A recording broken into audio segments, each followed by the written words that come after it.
As the Ford government's 2026 budget makes its way through the Ontario legislature, so too does a controversial measure tucked inside these pages. A change to the province's Freedom of Information laws to exempt the Premier, his cabinet, and their offices from disclosing their government emails and records. If this budget passes, the changes to Freedom of Information laws are actually going to be retroactive.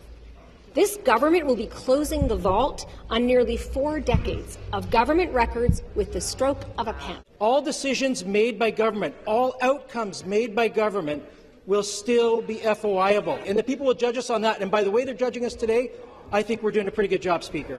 But fresh polling suggests Ontarians aren't liking the change. And the numbers were pretty strong. 65% of Ontarians oppose this legislation that allows the Premier to retroactively keep his documents away from the Privacy Commissioner. That is the second unrelated poll that has shown a majority of voters aren't on board. Even right-leaning groups like the Canadian Taxpayers Federation are calling on the government to back down. And yet the Ford government are trying to put a black box around all these records from the Premier's offices and cabinet offices. It's absolutely unacceptable, and the fact that they're sneaking this into the budget bill is just all the more egregious.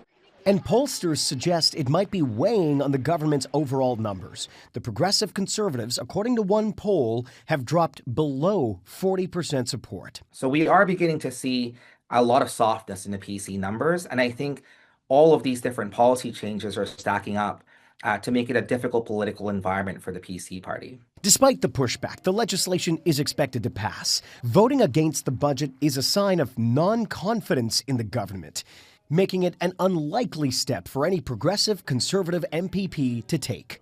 At Queen's Park, Colin, Global News.